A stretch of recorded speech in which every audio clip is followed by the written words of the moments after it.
Hello, welcome to FMC. I am Jeremy. That is SP3. It is Tuesday, October 10th. Titty Tuesday here on FMC and SP3. It's 10-10. It's 10-10. They're coming. Who's coming? They're coming. Who is they? 10-10. It's coming. Who is they? I'm sorry, I'm a TNA mark. I know we're not supposed to be talking about wrestling, but every time it's 10-10, I always think of that angle. They're coming. I don't know who they is. Oh, so basically, Biss had a whole angle saying they're coming, and the they was Hulk Hogan and Eric Bischoff, Immortal. What a brand that was. Honestly, we could talk about TNA because I don't think it counted as wrestling in those days. It was trash reality. Kind of was trash reality. Good morning, Eddie James. We're not here to talk about TNA, although I did open this show by calling it Titty Tuesday. So you want to talk about titties, SP3? Titties. Titty slapping. Give me those titties. Oh, God. I don't know what's happened this show already. I have no idea. I left the door open. Like I don't even have like my proper lighting. I got the overhead light on. It's the lawless FMC show. Like it's just you say you don't even care. Like this is like now 2 weeks in a row. You haven't even bothered to put up the FMC overlay. This is the FMC overlay. This is it. I literally commented on Kylie's post, and I was like, we legitimately had an whole episode where we had Tag Talk overlay and did not say a word about it. It literally was just so natural. This is the overlay. We don't have another overlay. This is it. I mean, we got Maiden overlay by the lovely Caden. So I know that. I thought Romeo made it.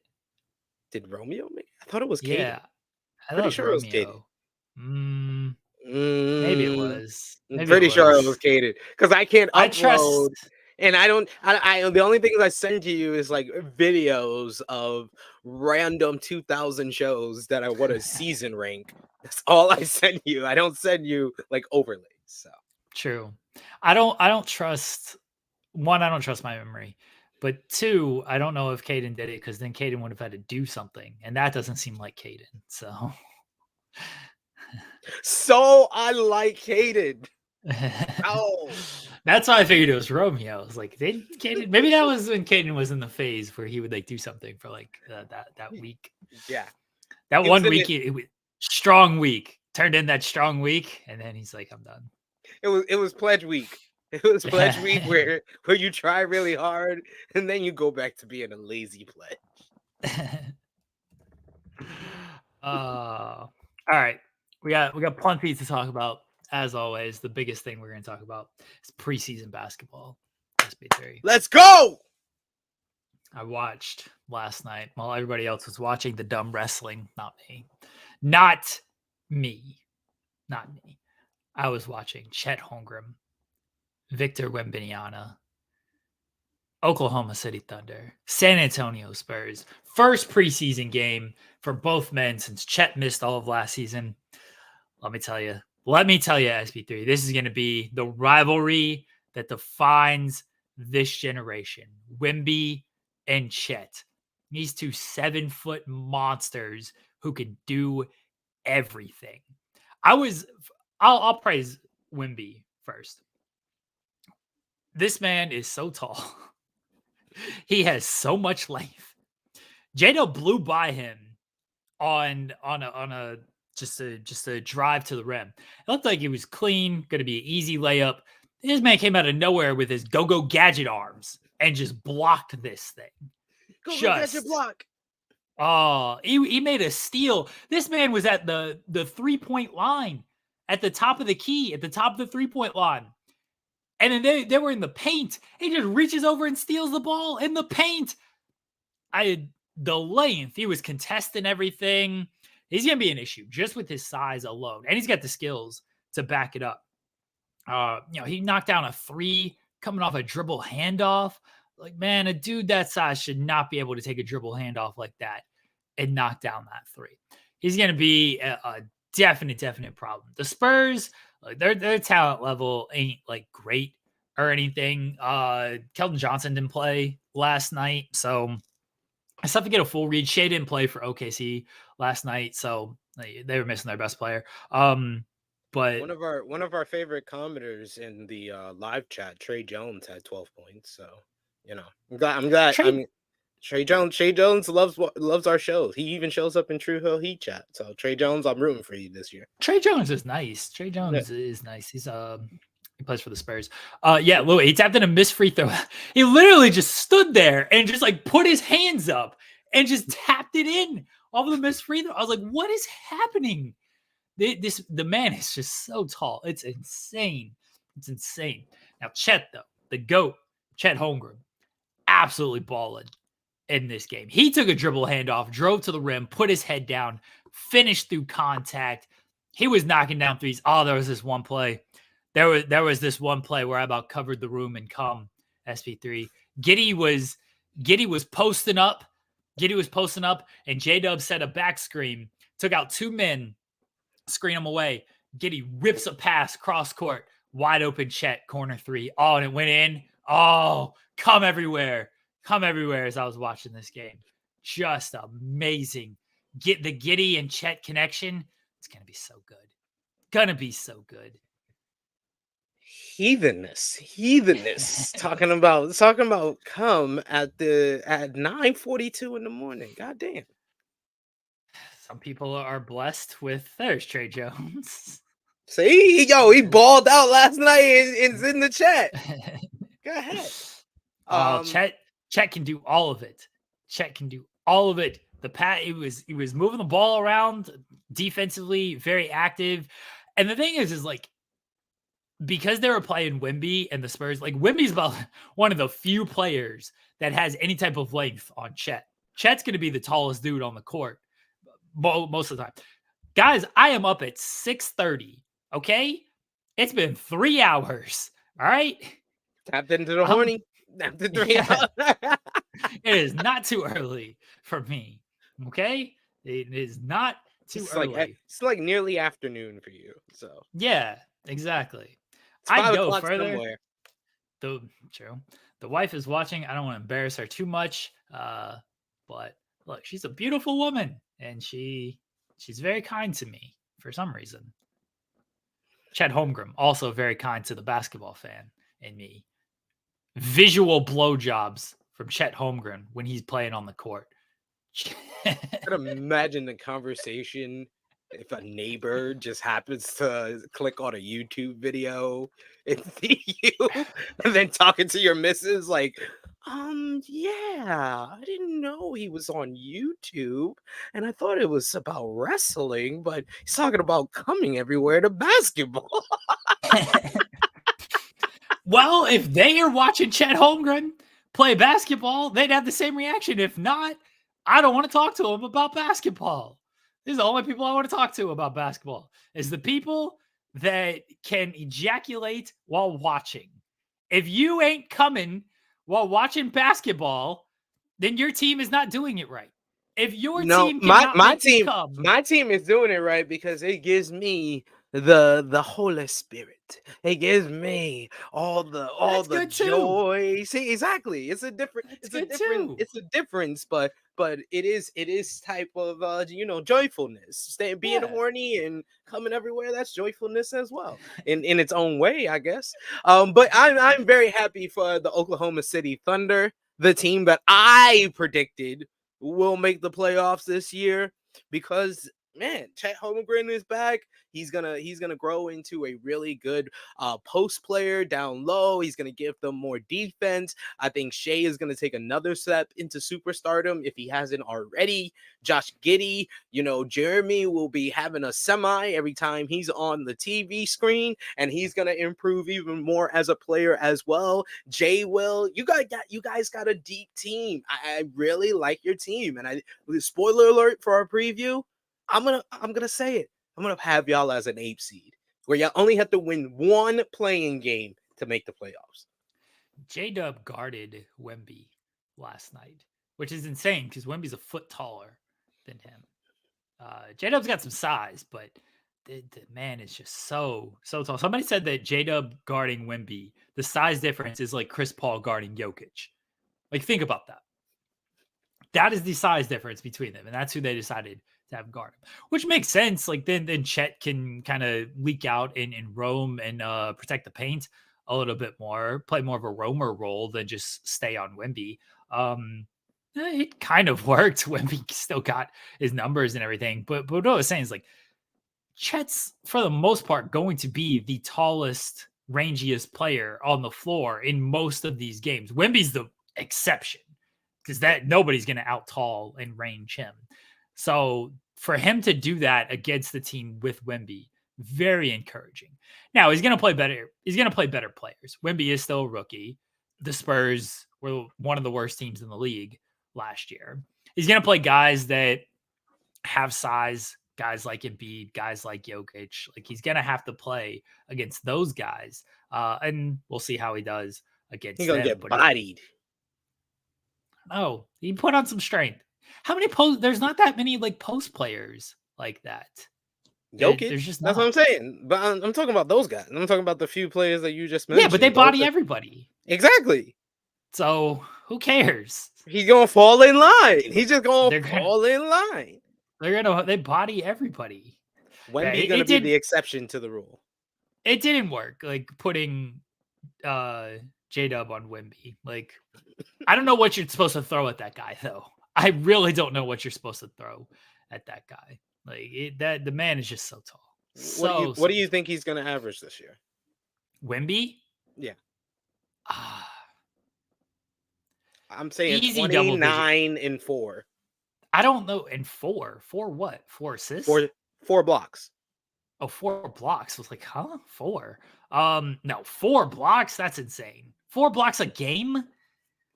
Nah, I'll go 29 and 2. I think I don't know if he's gonna get like a 30-point scoring. I just don't. Spurs offense doesn't always work like that, where one guy just kind of dominates. Like, I feel like he's 29 and 2. That's basically what Tim Duncan averaged on a bad year. So that's what I'm giving Wemby. That's the bar I'm pitching. Tim Duncan played with a lot better players. And that too. And he still averaged 29 and 2 on some of his worst seasons in his prime. Tim Duncan never averaged 29. What are we talking about? 29? 9 rebounds? He never averaged 9 rebounds? What, he always averaged 20. Okay. You're throwing me off with the 29. Okay. I am giving you a stat line. 29 and 2. Okay, I get it now. I thought you were saying 29. I thought you were saying 29 points. Jesus. No, I would never say Tim Duncan averaged 29 That's why it threw me off. Tim Duncan averaging 29 points. No, I think he's so Greg Carter says 17, 7, and 2. That feels way too low. That feels really low. That feels like a bad year. Carter? That feels like a bad year for Wemby. 24, 5, and 3 blocks. That rebounds feels like a bad year for Wemby. No, he's gonna get double. He's getting double digit.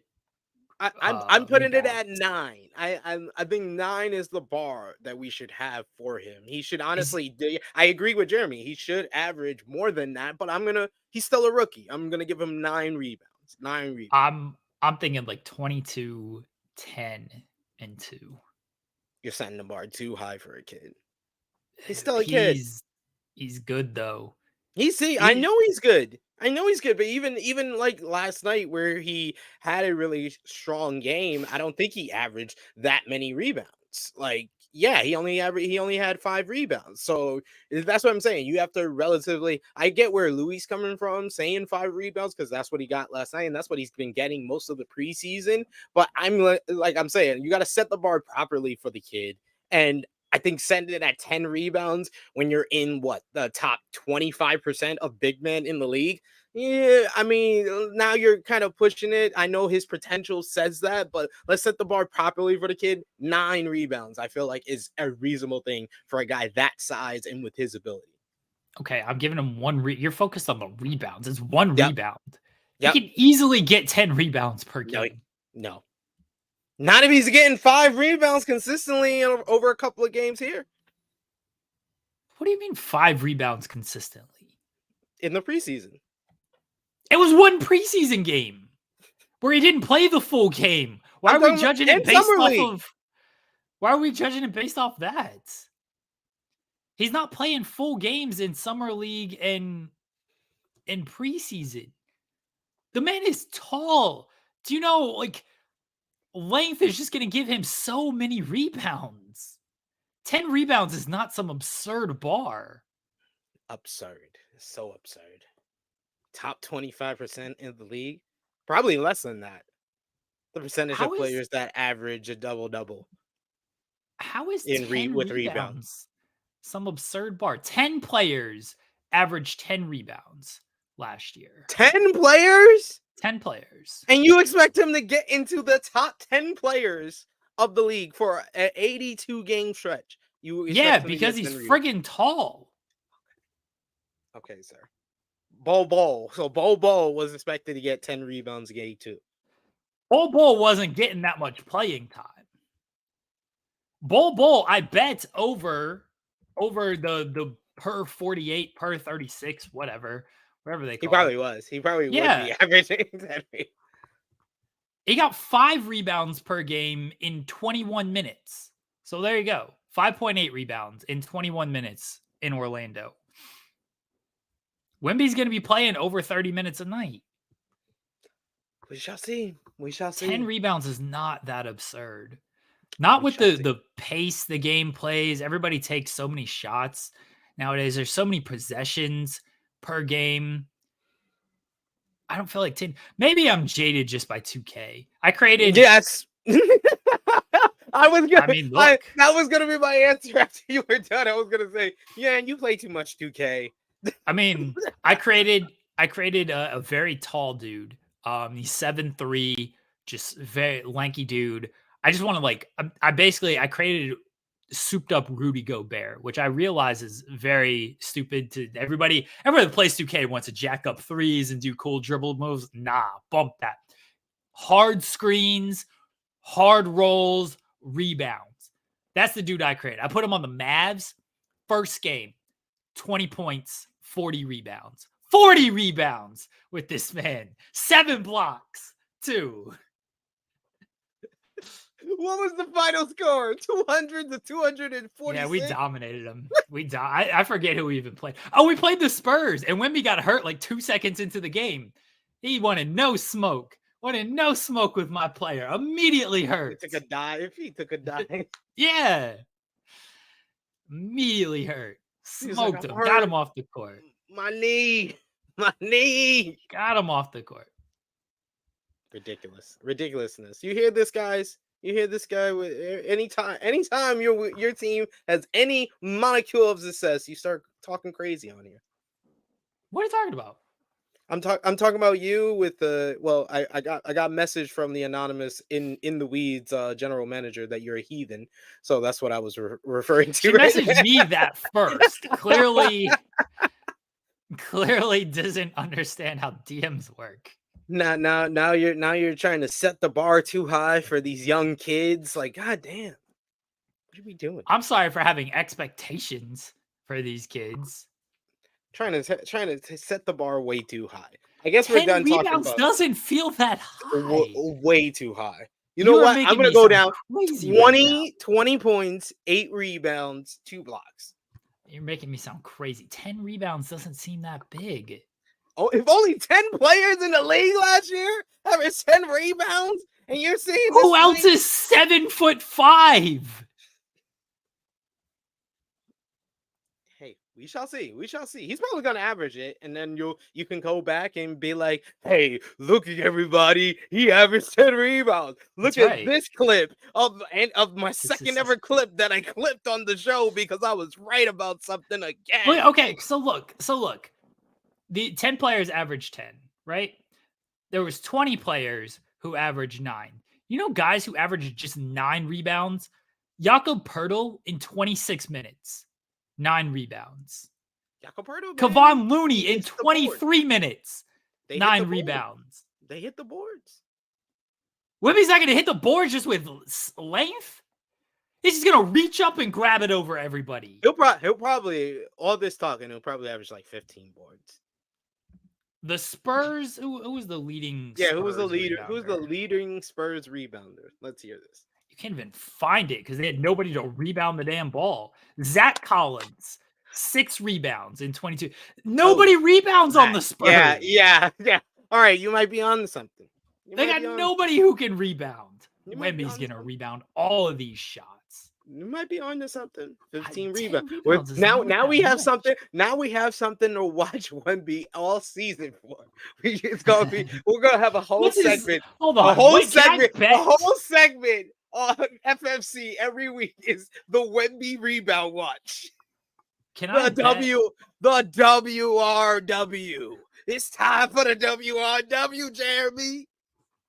I'm gonna bet on Wemby's rebounds. If I can bet on the over, I want to see what the line is set at first off. All right, everyone watching, if you want us to do a weekly Wemby rebound watch segment, just put WRW in the chat. Hashtag WRW Wemby rebound watch. WRW in the chat. If we get 5 WRWs from 5 separate people, we will make this a weekly segment where we are watching the rebounds of Wembanyama. Did you find his stats from whatever league? What was he in? He was in the French. I'm not looking for stats. I'm looking to see like what the line is set at. There's got to be like a line to the betting line.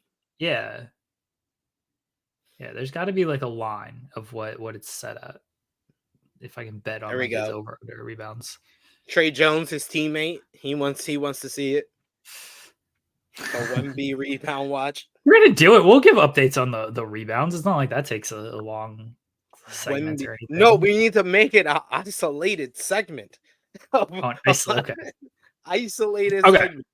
We're forming an actual show as people are watching. We got 90 seconds of 90 days. We got our NBA talk. We got our challenge talk. We got Jerome YouTube and his tier list.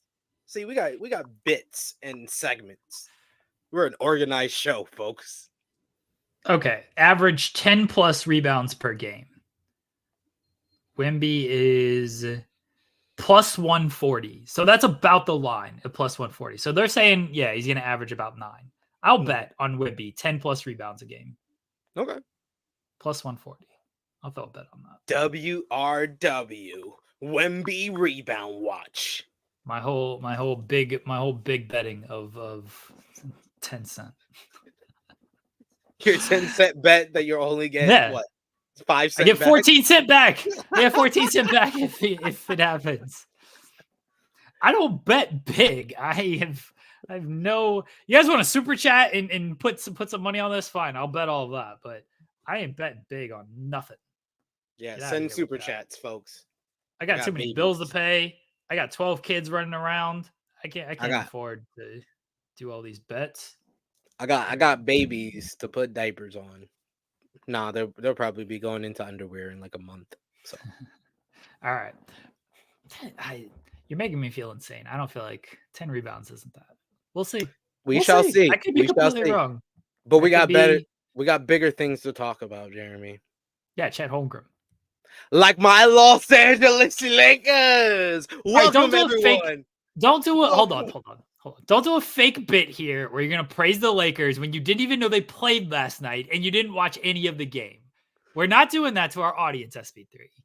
You didn't watch the game last night. You didn't even know they had a game last night. Welcome, everyone, to a teaser. To a little preview, ladies and gentlemen. I'm like the pastor in front of the church that be like, "Are you coming to church on Sunday? Are you coming to church on Sunday? I got a sermon for all of y'all." brothers and sisters. It's gonna be a good one because we just getting the preview ready. We just getting it preseason ready. 129, 126. The Los Angeles Lakers picking up the victory with eight players in double figures. Oh my God, we are so deep, so deep. Led, of course, led in scoring off the bench by Rui Hachimura. And in the starting lineup with 18 points. It was him. I'm going to say him. Austin Reeves with 18 points on the starting lineup. The Lakers looking good in the preseason. We'll see you in the regular season, folks. You didn't watch last night. I don't have to watch. It's the preseason. You should watch 120, 129, 126. I know the final score. That's all that matters. LeBron James played, folks. He played 17 minutes, 10 points, 5 assists, 3 rebounds. Didn't watch any of it.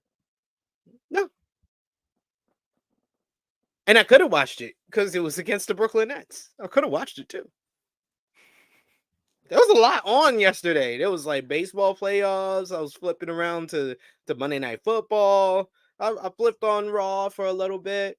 I had to flip around, but Raw was good. But yeah, everything was good on TV last night. I just didn't go around to the preseason game, but my Lakers took care of business. We usually do well when I don't watch, so. Lakers are going to be good this year. You know, I bet on them. The disrespect from people. People are saying that the Suns are better than us. Like, what are we talking about here? No, but I think they're in the top five teams in the West. Top 5 teams, probably, yeah, top 5 teams in all of the NBA. The Lakers. I think it's Denver, Boston, Milwaukee, Phoenix, Los Angeles. However way you want to rank those teams, you can do what you want with those, but I think those are the top 5 teams, followed by like the Warriors. Man, it's gonna take me a while to figure out when's the next East team, because there's a gap between Boston, Milwaukee, and everybody else. Cleveland, telling you. There's a gap. I mean, there is, but I just think Cleveland is third. Yeah, I guess. James Harden showed up to Sixers camp. He did. I told you he would. So he can actually play. Do you think James Harden plays a regular season game for the Sixers? Might surprise some people. But yes, I do. Okay. I think that the Sixers are not going to find a deal that makes them happy, and I feel like James Harden and the people around him are going to figure out that you're going to have to play and just basically play your way onto another team and go through the regular season. If he tries to, the only precedent we have for someone kind of like sitting out due to like an injury or a dispute with a team is Ben Simmons, and we saw how his career turned out. Jimmy Butler had issues with yeah, he did with Minnesota, but they sat him out for a period of time during the regular season. Did he make it to the regular season? Yeah, I don't think he did. I was like the only other one we have to like go by is Ben Simmons, but that was kind of like, injury related as well. But it was a situation where the team he was on didn't want. No, he did. Butler played in 10 of the first 13 games. It says before he got. But traded. he actually played. Yeah. What I'm saying, if James Harden just like basically says, "Oh, I'm not going to play," or tries to sit out a number of games, I'm saying that the Sixers can basically treat him like WWE treated Pat. Just let him sit at home because he's only hurting himself. He's not hurting the team anymore because they were already trying to move on without him, and they should be looking for a trade. They just haven't found the trade that's best for them. He is hurting the team. I mean, he's hurting a lot of people, but he is hurting the team. Just in the fact that they need to trade him. Like, they need to trade him because otherwise you're down legit a One star player. player. Like, Yeah. yeah, not just like a random player. Oh, we're down the eighth man. Like, you're down the guy who is, if you don't think he's second because you're that high, he's very good. He's definitely third, and he's definitely your offensive initiator at the point of attack. They led the league in assists last year. Like, let's not act like James Harden just, like, his playoff struggles are what they are. He has his flaws and everything, but let's not act like there's no value in James Harden. So you're down him. That's going to hurt your team. I mean, yeah, it is, but you should trade him. But I'm saying if he's gonna sit out and not play at all, he's honestly gonna hurt himself more than the team. He's gonna hurt. He's gonna hurt his trade value. He's gonna hurt Is he? his ability. Yes, How's he going to hurt his trade value? Everyone because knows his trade value is trash to begin with. Okay, so how does this hurt it? Everyone knows where he wants to go to the Clippers. Clippers. It goes from 1 to 0. That is not an improvement. That is a decrease. Everyone knows he wants to go to the Clippers. Everyone knows what you're getting with James Harden. You're getting a 1-year deal. He might walk. He might just walk to the Clippers after this. You know he's burned every bridge he's been to the past few seasons with Houston. He did this in Houston, where he showed up in the fat suit and everything. And then Brooklyn. And now Philadelphia. Like, you know what you're getting. I don't think there's any like, oh, James Harden's sitting. That really hurts his value. And if anything, it helps his value because he ain't playing in games. He ain't getting hurt. He ain't putting any miles on already a body that's got a lot of miles on it. People are like, yeah, sure. Just at home gaining weight. Yeah, that's going to help his game. I don't think James Harden is out there. He looked fine in training camp. He didn't show up in the fat suit anyway. That's what I'm saying. He's going to play. That's what I'm saying. He's going to play. So it's a mood point, even regardless of what we're talking about. He's going to play because it's going to help his trade value. Does playing help his trade value? How does playing help his trade value? If you play with a chip on your shoulder, we've seen James Harden play with a chip on his shoulder in last year's playoffs. He did it in game. He did it in game 1. Did it in game 4. He just couldn't do it in the rest of the other 5 games.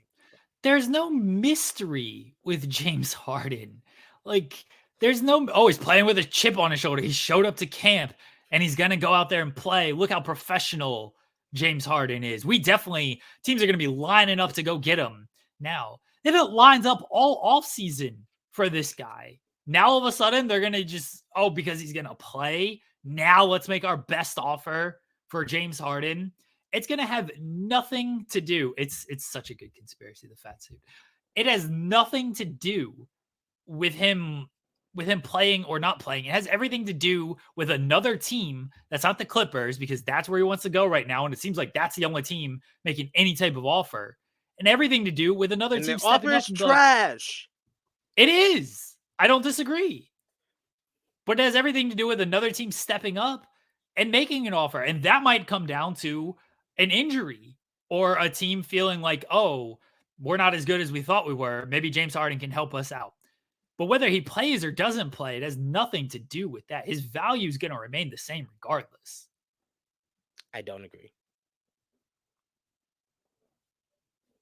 Well, your argument for why is terrible. No, it's not. It's a solid argument. You're just a coward who doesn't want to play basketball. How? What? Because you're saying that it's okay to not play basketball. I never said that. When did I say that? Not okay. I said that his value is the same regardless. But you're basically saying it's okay for him not to play basketball. It's not. No, I'm not.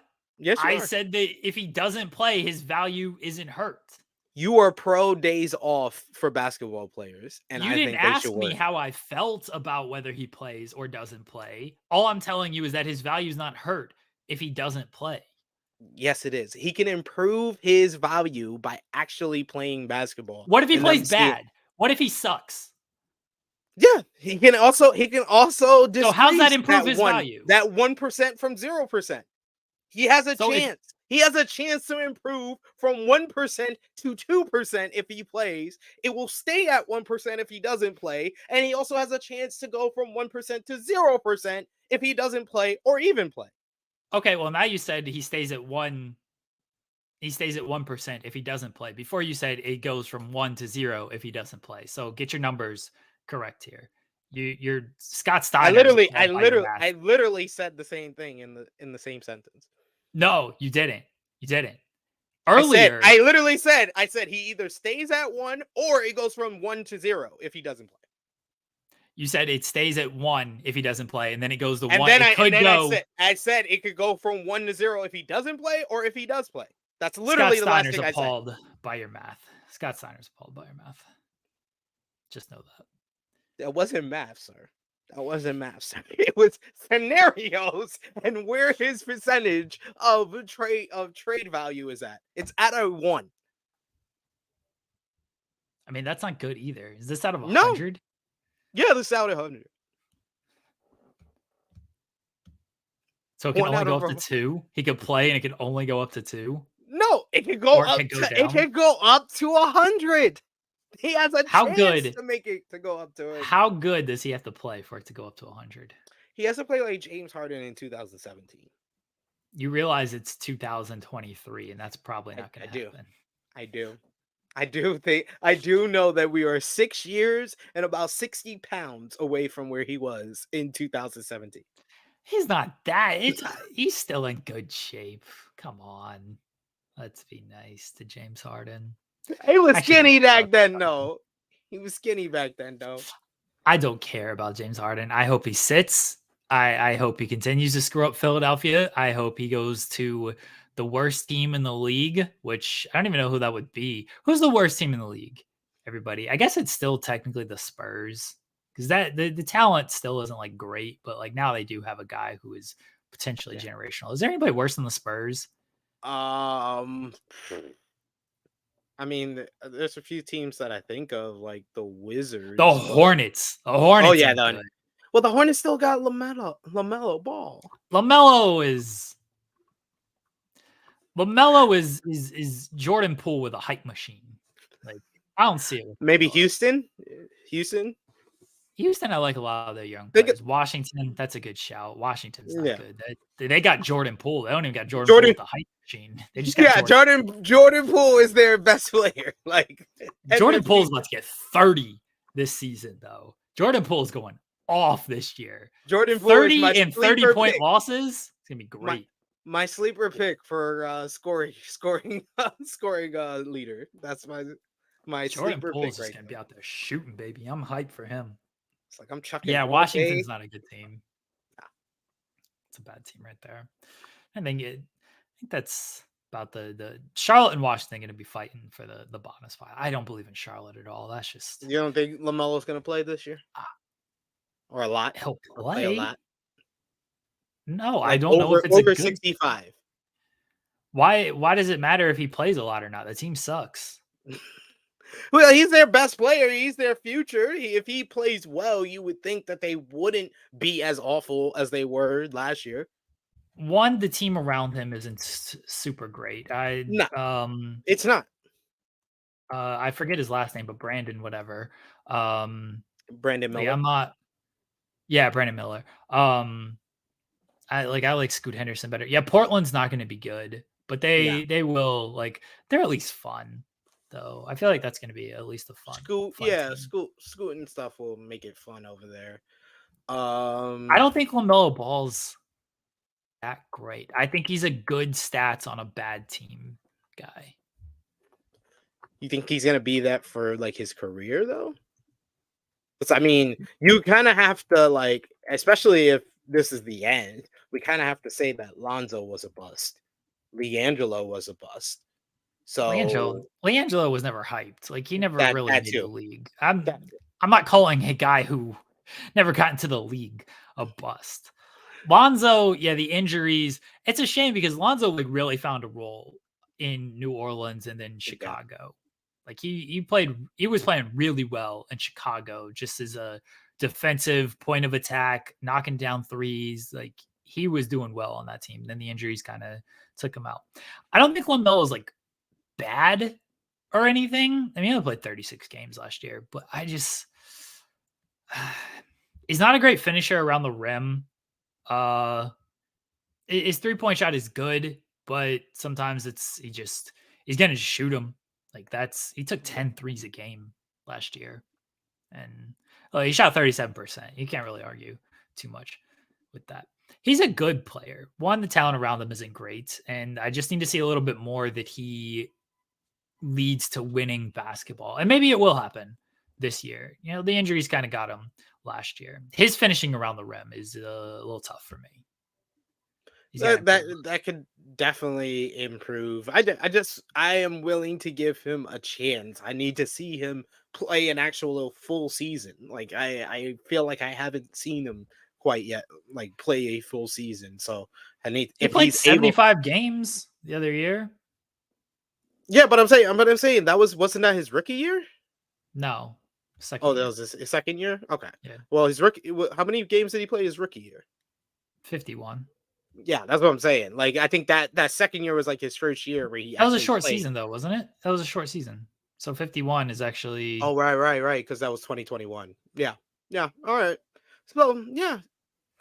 I mean, we've seen a good sample size. I think that he does have potential. He does have places that he has to improve in his game, especially on defense, especially finishing around the rim. But I think that he has potential. I think Brandon Miller can be a really strong scorer if he's able to kind of meet his potential. He could be really good for them. So I'm willing to give them a little bit more of the benefit of the doubt than I am a bunch of other teams like the Wizards or even the Bulls at this point. He's 21. I'm not gonna knock the kid. He's 21. There's still plenty of room to grow, and I do expect him to get better. I'm probably just not as high on him as I think a lot of people are. That's all. If he proves me wrong, he proves me wrong. Good on him. Money Mark is in Orlando. Louis in on Orlando as well. Are you in on Orlando? I'm not out on them. I'm not as like. Look at Louis going. He's really in. First round home court. That's top 4 seed. Louis really in on Orlando. How much money you want to put on that? I'll make a quick dollar real quick. How much money you want to put on that, sir? I think they can be a play-in team. I'm not as high as Louis is on them, but they're fun. They're fun. The Bulls are a team, and Louis mentioned they might blow it up. They should. Like I got no hope for that team. They could get a haul, man. You see what Portland got for Damian Lillard, man. Y'all can get a haul for Zach LaVine and DeMar DeRozan. Like y'all can get a haul if y'all blow it up right now. I think they're just gonna stick with it. They're gonna stick with mediocrity. Bless them. Go for it. You know how many teams will give up like a bunch of draft picks for those 2 players alone? Like you can improve your team. LaVine, yes. DeRozan. I think they'll give up a first rounder. They would give up a first rounder for DeRozan. If you give them a player of lesser value and you give them a first round, that's basically the trade that DeMar DeRozan would necessitate. Let's not act like all first rounders are equal, though. No, like if you're getting a first round, let's say Boston gives you a first rounder. That's basically the equivalent of a second round. Like that's a late first round pick. But the place I've always wanted DeRozan to go to, he gets traded to the Dallas Mavericks. That could be either or. That could be Dallas Mavericks. We don't know what happens with them. They went from conference finals to 11th seed in a year. Like you don't know what's gonna happen there. I mean, they tanked just to keep their draft pick because otherwise it was about to go to Brooklyn in the trade. So they just tanked to keep their draft pick, which I respect it. Sure. Yeah, that's one that could go either way. I don't see them. What are you trading? Tim Hardaway Jr. for and a first for DeRozan? Yep. That's an ugly trade. Josh Green and a first rounder for DeRozan. No, I'm not giving up any of those. I'll give up Hardaway Jr. Fine, but like, I'm not giving up any of these younger guys. I'm not doing I that at mean, all. I think DeRozan improves their team immediately. Especially if you keep Kyrie and Luca, you would think. That's not what Luka they will need, though. Well, of course they're going to keep Kyrie and Luca. You're not trading either of those guys for DeRozan. Like no, no, you, that's true. you got to get way more back than DeRozan to trade those guys. That's not what they need, though. They don't need just another isolation score. Like they got 2 of them already. What are we doing? You don't need another one. They got Tim You need Hardaway a Jr., third. who is largely the same thing. DeRozan's better Yeah, than he's him, better. but okay, but that's not what they need, like a big. That's why I think like Clint Capella, somebody would be great Clint on Capella, we talk Dallas. about Clint Capella trades every year. They never happen.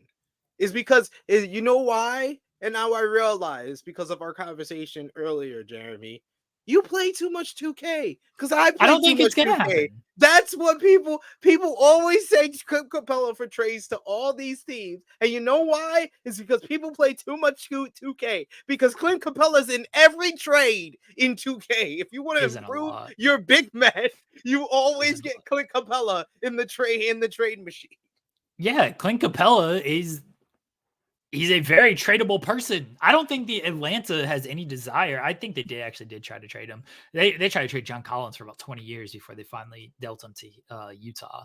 Utah's sneaky good this year. They were almost a play-in team last year. I'm high on John They were Collins. in the top 4 seed for most of the season Yeah, they until they fell off. fell off. Yeah, Yeah. Clint Capella does just little things that you need for a team, especially a team like Dallas, who has no rim protection and no real inside presence there. He's just a good lob threat. Yeah. I tried to Rudy Gobert to Dallas when Utah was thinking about trading him. I don't even think Gobert's that good. I just want to see Luca with a big like that, see what happens. That He's would never be had interesting. anybody like that. All their bigs are stretch guys. That's true. What's That would Trey be very Young's interesting. what's Trey Young's trade value? I like Trey Young too. Yeah. I like Trey Young. I think that if they got him on the right team where he could just be a scorer, That's what he is in Atlanta. What else do you want from him in Atlanta? well, he kind of has to be he is the star player. I feel like if you could just make him the secondary scorer, I think that would probably be where he can win a championship and gain his most success. But I don't see that trade anywhere in this league right now. What is a star scorer for? Isn't that what he is? You want him to be No, he's the star player, so he has to do more than scoring. He has to they got Deontay facilitate the Murray for ball. He that. has to be a shot maker. Well, that didn't work out too well last year. Whose fault is that? I don't know. I don't know. I didn't watch a lot of Atlanta Hawks basketball. We got to get Steven Johnson on here to get his perspective. I mean, they have Deontay Murray to take that pressure, and I think Deontay Murray is Is very Trae good Young the too. top 5 point guard in the league? Is he? All right, name 5. I'm asking the question. I'm not insulting him at all. But Steph Curry, Okay. De'Aaron Fox. That's just off the top of my head. De'Aaron Fox, yeah. He won clutch player of the year. He That's led a his team stupid to the playoffs. award. That's a What? stupid award. That's a dumb award. What do you want me to say? It is. It's a dumb award. I think De'Aaron Fox is very good. So he's De'Aaron not Fox, better than Trae Young. I think it's debatable. I think it's Okay. debatable. Okay. I mean, name some other point guards because I'm like having a brain fart right now. I can't think of them. Clearly, so Trey might be a top 5 because you can't name No, anybody else. no, I'm just having a brain. I got 3-year-olds that wake me up at 4 a.m. in the morning, Jeremy. It's No like after excuses. it's like the evening for me right now. No All right. excuses. I'm just gonna look at now. You're You're forcing gonna me to just Google no, you're forcing me to just look at the league. Jamal Murray, I think is better. Shea Uh, Gilgeous-Alexander. Shai Gilgeous-Alexander is If you want to better. put Luca John as a Morant point is better. guard, Luca, if you count him as a point guard, yeah, he's definitely better. Uh, Dame. Damian Lillard is better. Why is it? Uh, Why is this so difficult for you, SB3? I literally just told you why. Like, did you not listen? I I'm would like, take I would take Trae Young over Ja Morant. Fight me. You would take Trae Young over Ja Morant? I mean, to Yeah. be fair, one take shots, one kill shots. What's like what's a 3-point shot to a kill shot? I don't know. But dude, Trae over Ja Morant? No, I'll take Ja. I'll take Ja over Trae. Ja is more, he's a better defender.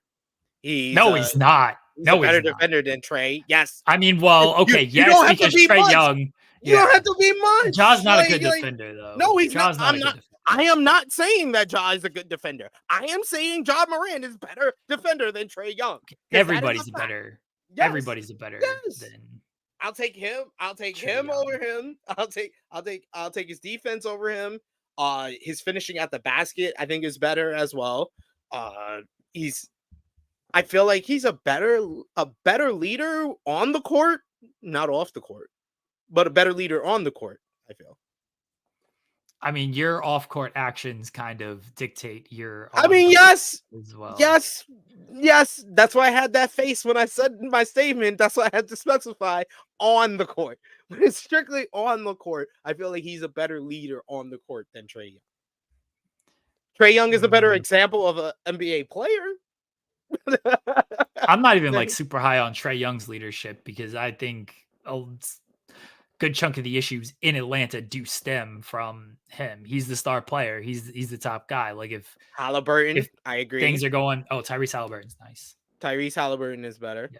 Brunson is debatable. Garland, nah. Trae's better. Trae's better than Garland right now. I don't know if I'll be saying that after next season, but right now, Trae's better. I don't think Trae's top 5. I do I'm probably higher. Top 10, maybe. I'm probably higher on Trae Young than a lot of people too. I'll take him over Ja. That's my hot take. Hot take. Oof. Give it a year. He said, yeah, Louis saying both Thompson twins. I can see that. Trae Young redemption tour coming this year, baby. Trae is not better than Halliburton. Halliburton is definitely a better defender than both Trae and Ja. Okay, we keep going defense. Yes, all these guys are better defensively. But I'm giving you credit. I'm saying he's better than Ja Morant as well. Trae's a much better scorer than Halliburton. Yeah. Halliburton can shoot it though. He can shoot it, and he shoots it very well and efficiently. I would take Halliburton over Trae overall. I think Halliburton's probably slept on because he just plays in Indiana and no one pays attention to them. But his numbers last year, man, he averaged 21 points on 49% from the field, 40% from 3, 10 and a half assists, to almost 2 steals. Like, he balled out last year. He's good. Oh. He's good. Better than Trae. I don't disagree. Trae, I felt like a lot of people rate Trae on the fact that he faced the Philadelphia 76ers in that playoffs and made it to the conference finals. I mean, he should be rated for that. He did a great job. The Sixers imploded. We 2 years later, I think we all can agree Sixers lost that season more than the Hawks won that series. They still won. You can only beat the team that's in front of you. It's not their fault that they imploded like that. And they only had 4 players on the court. That's not the Hawks' fault. Maybe the coach should have made some changes. Maybe the coach should have put a 5th guy on the court. How about that? Probably should have. Yeah. Probably should have. So, I'm not negating them. I'm just saying that perception is Sixers lost that. You didn't win it. Perception is they made it to the conference finals, and that counts for something. Congratulations. That's the farthest you're going to be with that team. I mean, maybe. The rest of the team is what it is. Him and Dejounte Murray got to figure out a way to work. I thought that would work last year. I think it's a great combo. It clearly didn't work. We'll see if Quinn Snyder, now with the full season to kind of establish things, can make it happen here. Let me send this link to our pal Cher Delaware because we only got half an hour left, and we need to talk about the challenge. Yes, we talked about everything else in the headline. And I have to do 90 seconds of 90 days, and I'm trying to remember Eh, I don't what happened. know. What do you mean? What do you mean? What do you mean? I don't know. I don't know if you've earned it today, SP3. Whoa! Now this. Now do you hear this man? This man that started off this episode talking about ejaculating everywhere Yeah. because he watched basketball. Like, Jesus Christ. How dare you? How dare you? Why is that wrong? No, because how dare you judge me and say, "Oh, I don't deserve something." You I'm don't not deserve judging anything. you. I'm not. It's not a judgment. You're It's a trying to make a performance review. This is a performance review. What's a performance review? That's a fucking judgment. That's a judgment. You are judging my job. It's a The job that performance I did. review. Jesus Christ. It's not a judgment on you as a person. It's a performance review. Disgusting. I'm disgusted. Cher Delaware is here. Hello, Cher Delaware. Hi. How are you? Cher. Oh, I'm here. Yeah, aren't we all? We're all just here at the end of the day. We're all just dust in the wind. Yeah. Cher Delaware, have you, before we get into the challenge, have you watched the latest episodes of Love is Blind?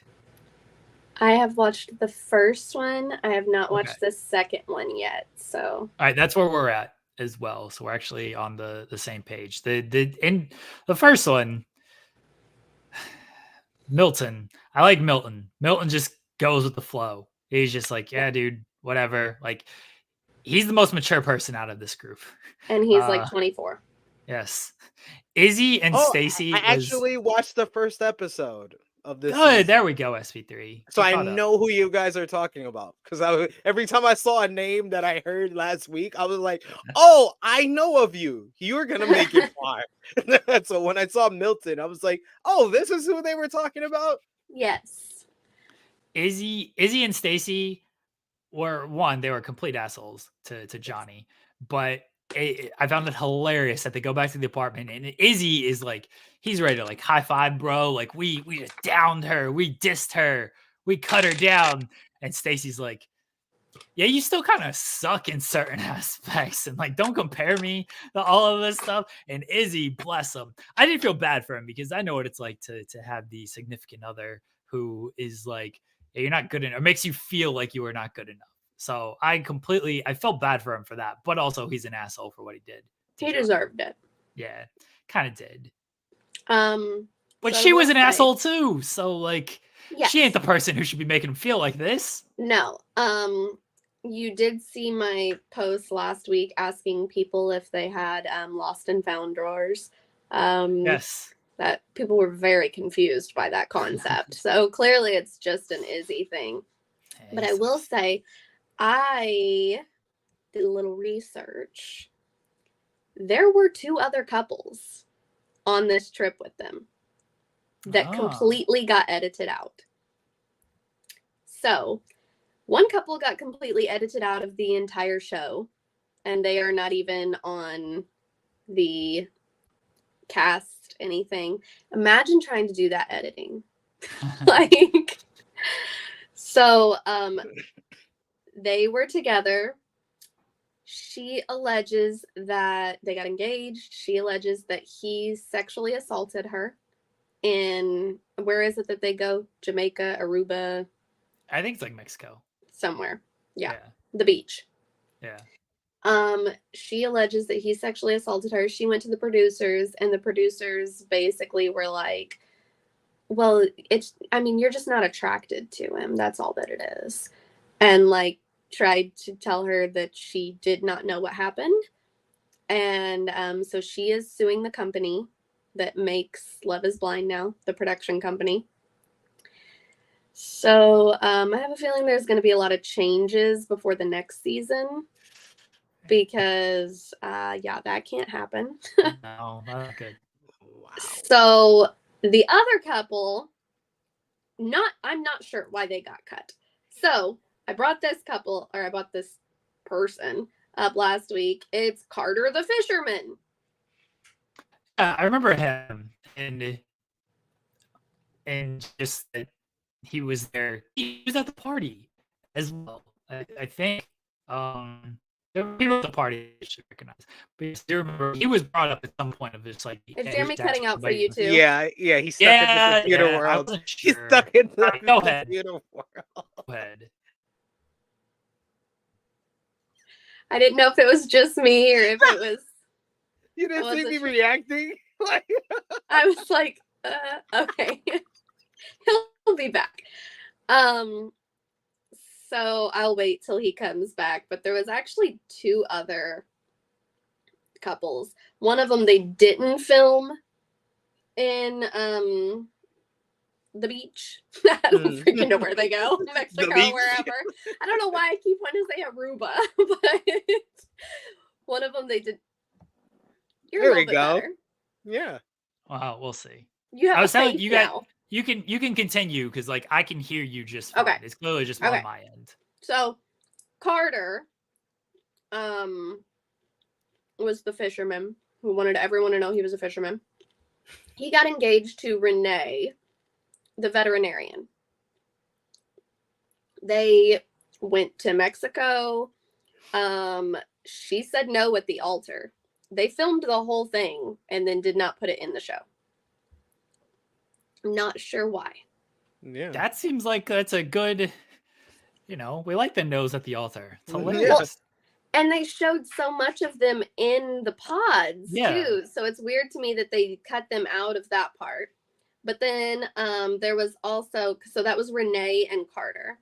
Paige and Josh. Let me see.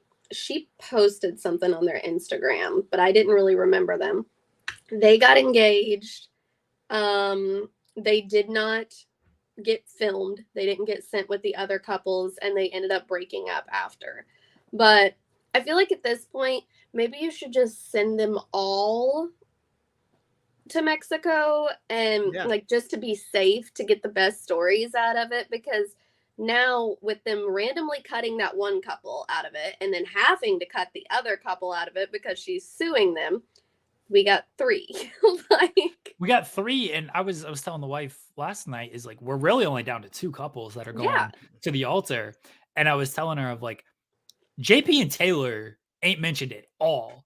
She said, nope, I'm done. And they haven't filmed anything, any type of update, any type of like her meeting with her friends and like burying him, or him meeting with his friends and just being like, oh, it didn't work with it. Like nothing. They have not been mentioned. They weren't at the party thing. Like they just were not mentioned at all. It's like, wow, you really are just down to 2 couples. And like the couples aren't bad or anything, but obviously the more you have in there, the more interactions you have, the more drama and storylines you're going to have. So if you're only down to 2, just less. So, and like, here, I'll show. This is Renee and Carter for anybody that can't remember who is who. Okay.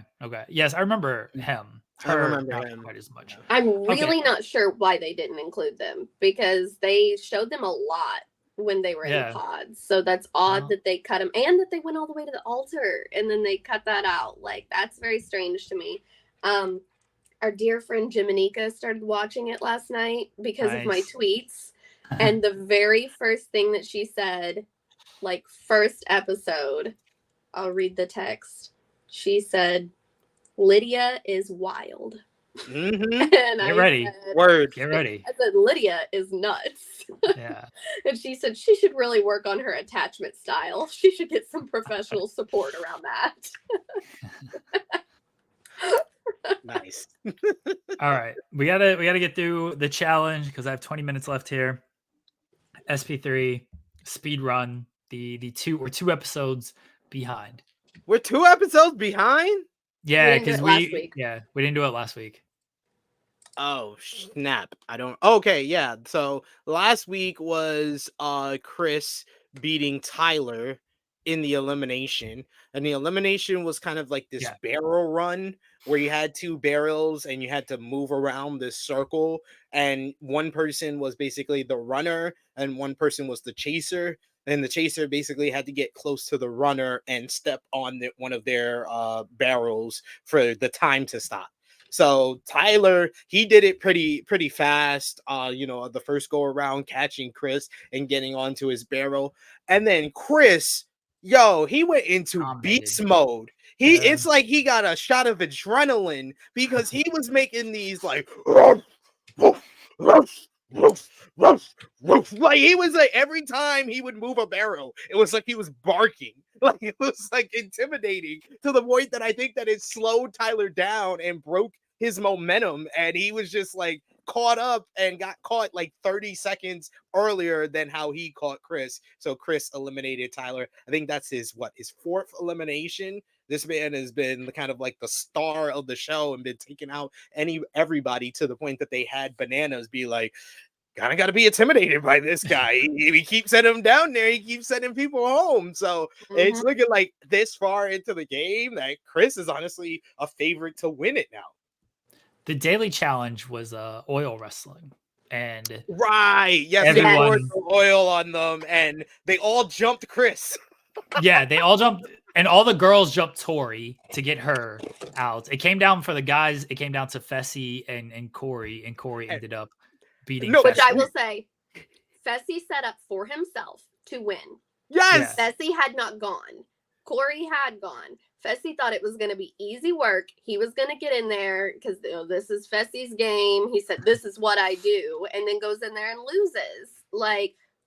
And I think everyone was shocked too. Nobody thought Corey was going to beat Fessy in that. Tori complained that that it was unfair the way that they all went after her.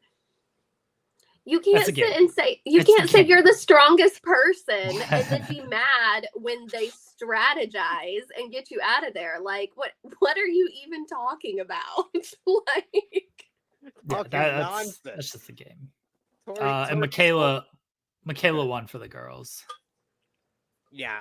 They basically, it basically was like one-on-one matchups for the guys because Fessy was setting up all these one-on-one matchups after they all jumped Chris and Tyler to get them out. So he would be like, "Oh, you guys wrestle. Oh, you guys wrestle." And when Josh and Corey was wrestling, he was like trying to push both of them out at the same time. But like, as a viewer, I knew Corey would win when it was down to those two because Fessy's over here being like, "Oh, I'm used to this. I'm about this. I'm a football player. This is what I do." But Corey was like, "I did amateur wrestling." I was like, "Oh, so he's gonna win."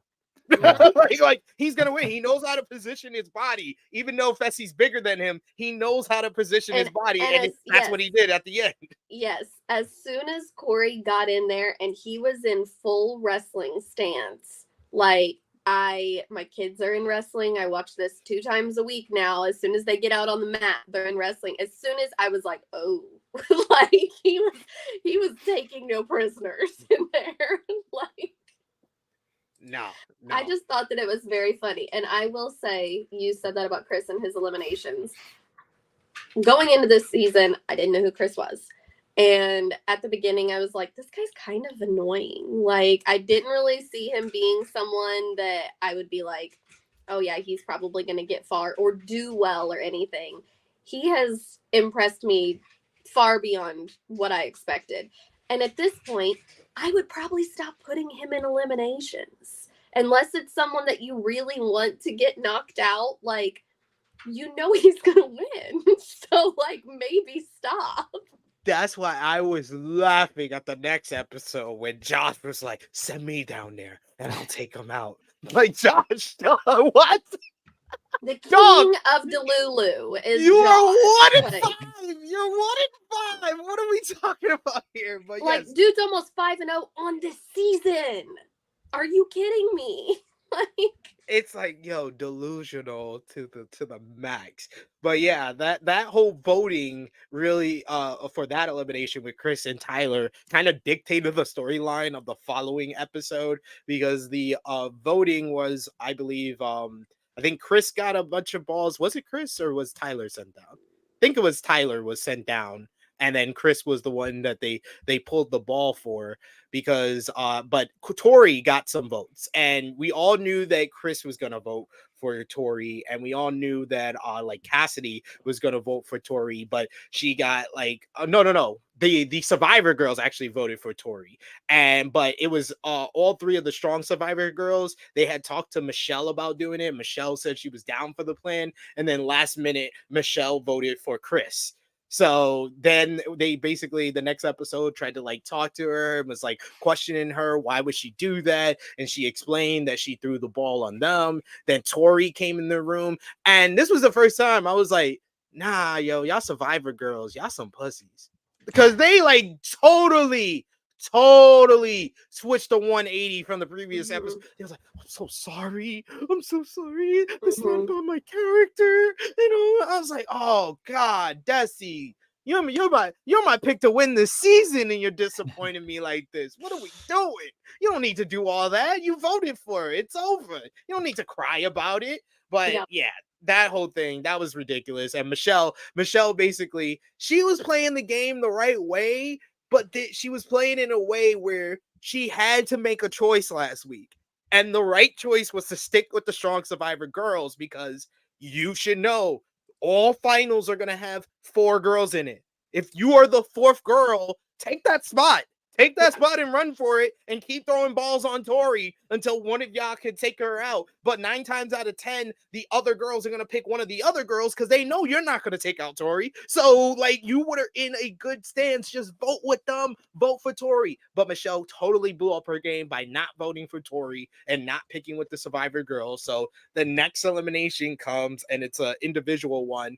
And you have to go into this tunnel and find these puzzle pieces. But TJ did not tell them how many puzzle pieces this was. They just told them, you go in the tunnel, find all the puzzle pieces, and run out. So everybody runs in, and basically everybody that's on the vet side gets their puzzle pieces, and they're like, oh yeah, it's like 7 puzzle pieces. Okay, great. So they start, working on their puzzle or whatever. But Michaela, who once again we said, Cassidy insulted her and said that she's too strategic. But strategic is the reason why somebody won this challenge, is because she went into every single part of the tunnel and looked in there. And there was a part of the tunnel that nobody went down that had everybody's last puzzle piece in it. And Johnny Bananas asked her, is there anything down there? She was like, no, nothing down there. Why would you believe her? No, I understand why Bananas would believe her, because he had that combo with her like 2 or 3 episods ago where he was like, you could be my number He's 2 been or doing whatever. This too long to believe anybody. But he thought that she was on his side, but she went with the Survivor. She told the Survivor people and Chris. So Chris and Desi win because they find that last puzzle piece, and the vets are just finding it when they finally finish with their puzzle. So Chris and Desi win the challenge, and they vote in, I believe, Cassidy and Josh and Michelle. Oh yeah, Josh. Yeah, Michelle got voted in because she didn't vote with the Survivor girls. So yeah, Josh and Michelle had a little emotional moment. Like, I'm gonna vote for a guy, but it's only because I don't want to protect. I'm so sorry. I'm so sorry. Little did Michelle know that the whole house was voting for a girl, and literally 7 votes for Cassidy. That was like, Cassidy was screwed on that. And it wasn't even Wes. Wes wasn't even there to do it to her. I don't know who she's gonna blame. Yeah. No, now she's going with everybody's against me now. It's not just Wes anymore. It's everybody's against me now. There was 1 vote for Corey, and that was it. Otherwise, and that was probably Fessy still pissy about. No, that was Michelle. It was Michelle. Fessy's like, fuck you, dude. 1 vote for Corey. Otherwise, it was Cassidy. But Cassidy went down there, and she did. Cassidy came back once again. I think Michelle could be really good at the challenge. Michelle is too emotional, and she is the person who still thinks she can be everybody's friend. And that's great. The vets seem to like her. Yep. So go with the vets or go with your Survivor girls. You can't do both this far into the game. You've got to pick a side, and not establishing that, she screwed herself. Yeah, if she would have been honest about what side she was picking, I think that she could have avoided all of this. But yeah, I think Michelle is just too emotionally unstable. And I forgot to mention, the best part of this whole episode is when Michaela accuses Michelle of like being two-faced and playing both sides, and Michelle just starts having a complete breakdown, and then and then Michaela says, "You're unraveling, Michelle," and Michelle says, "I'm not unraveling, I'm having a meltdown." What? That's like my kids when they start having a meltdown. Like I'll be like, "Are you okay?" And they'll be like, "Ah!" Like, did you lose both people, Jeremy? Yeah, I had a rough one. Michelle's gone and Tyler's gone. I'm down to I got my top two. I got Bananas and I got Tori. I still feel good about both of them, but otherwise, that's all I got. You guys got a little bit more firepower than I do. Damn. Man, my Mr. Irrelevant looking good right now. Cher, you're down to two people as well. You got Chanel and... No, I've got three. I've got Cassidy. Chris. Oh, yeah, Chris. Okay. I got the GOAT Chris. Yes, Chris and Cassidy are they're going down every time, and they just keep coming back. Bless them. I'm sorry. I do feel like it is a difference though, because like Chris is beating like Wes, and Tyler proved himself to be a good person in eliminations and stuff like that. I'm sorry if you go down there and you're facing Alyssa's. Both Alyssas. You can only beat. I know. You can only beat who's in front of you. But she hasn't beaten anybody. She's still winning. She's still winning, though. I mean, it's still the odds. If you keep going down there, odds are at some point you're gonna lose, and she keeps winning. In the record book, it'll still show her stat. I mean, I don't even like this girl. Why are you making me defend her right now? I don't know why y'all defending her right now, because all I am saying, we're defending because she's winning. All I am saying is that Cara Maria was eliminating a bunch of folks on free agents. You know when she started getting respect is when she eliminated Nia. I don't have respect for Cassidy because she ain't beat nobody yet. Why are you a hater? I'd say Michelle is probably the best of what she's beaten, but I think Michelle had already lost in her head when she went in there. So I think that was more of the issue in that situation. But I mean, I don't know. What do we do when the chat wins this whole thing with Josh Martinez? I don't know if Josh wins this whole thing. I think we just all retire from the challenge. We never watch the challenge again. Yeah, we just never watch it again. This dude has cried too many times to win. Yo, he said, I want you guys to put me down there. Put me down there next week. I'll take out Chris. I swear. One of us win the challenge and throw me down there. I'll take him out. I swear. Listen, I'm just so close. I'm going to Challenge Mania in Tampa when over Rumble. Well, one, I think CT will be there because that's like down by where he lives. So I'm excited about that. I'm really hoping Josh will be there so I can ask him what it's like being delusional. Like, I wish I lived in his world. He's just so... I can't with that man. Like, oh, Josh Martinez. All right, SP3, we got about 7 minutes left. Your performance and recapping the challenge was very good. I'll give you high marks for that. Thank you. But your slander of Cassidy has taken you down. And maybe SP3, you should have just sat that one out and you would not have hurt your performance review if you just sat that one out. When did you become a Cassidy champion? You know, he's champion Cassidy right now. She's winning. She's winning. I told you I had respect for her. She's just still in the game. Winning eliminations. She's winning eliminations. Barely. I had respect for her. Whoever it was that asked. Yes, I dyed my hair. I had Trey Jones, San Antonio Spurs starting point guard. I had respect for her when she was like, I keep sending me down. I'm going to keep beating all of you. All of you are scared. And she's beating them. Mm-hmm. So you hurt your value by continuing to play SP3. You could have just sat out. Would have been fine. But no, you had to play. What you trying to do here? You're not slick, sir. I'm not trying to be slick. I didn't realize anything of this was slick. People who watch the show, look what Jeremy's doing. It's not anything of like, oh, I'm trying to make some subtle remark. I'm WWE in this, banging you over the head with this comment. Yeah, there's nothing subtle about any of this. All right. Minute and a half, 90 seconds of 90 days. You ready?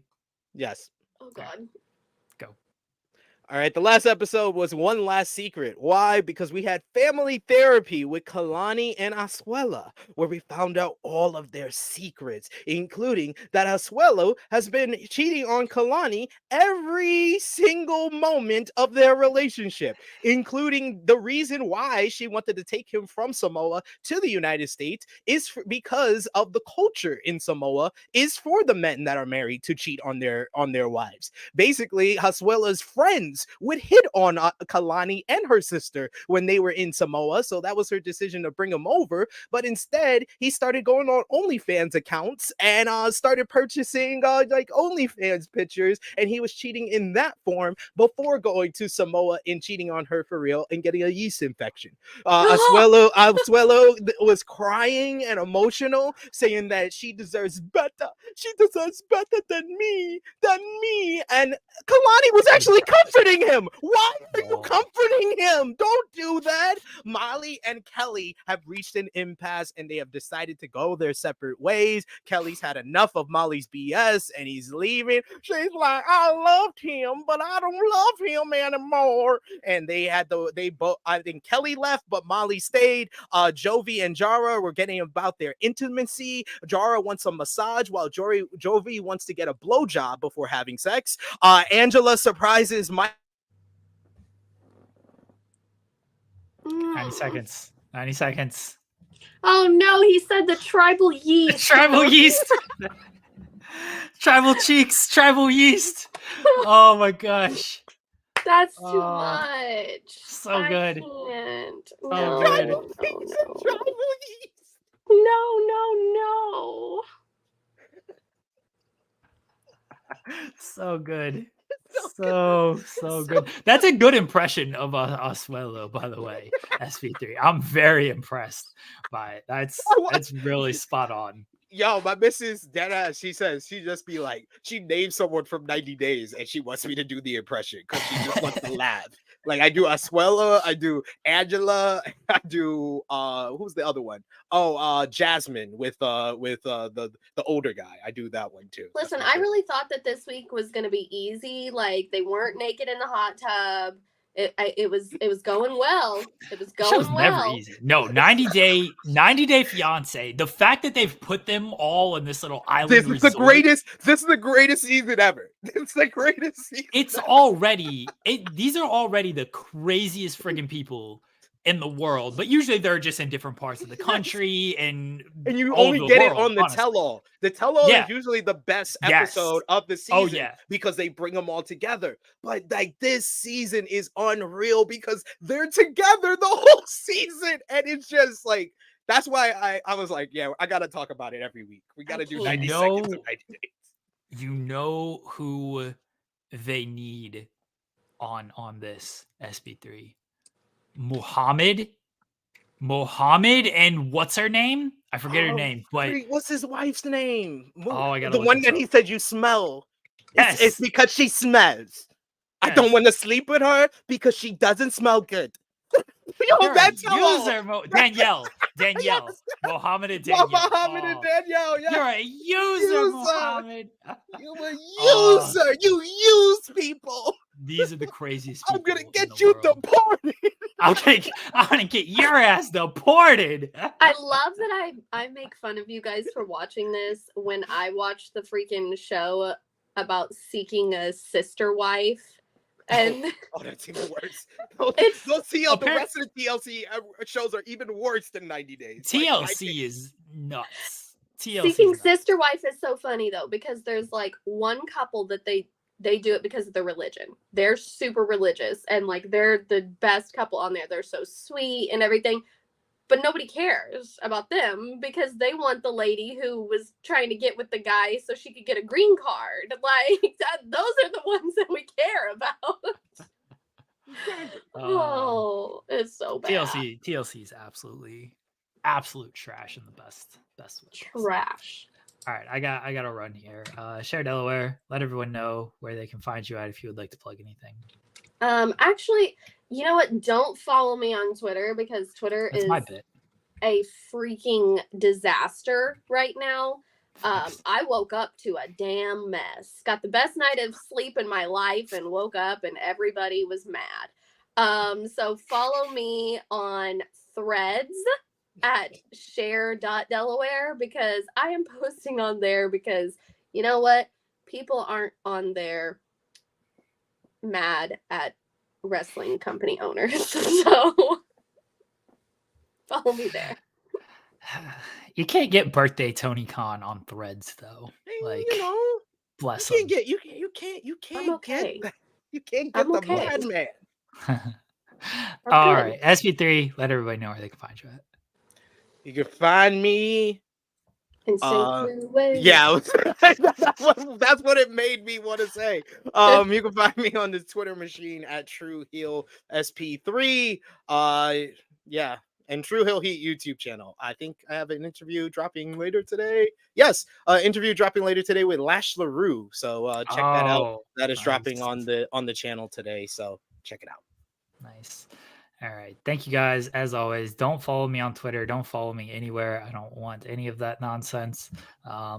We will be back tomorrow on In the Weeds. There's a new tag talk on Thursday. The girls were off yesterday. Haley was under the weather, but they will be back on Thursday.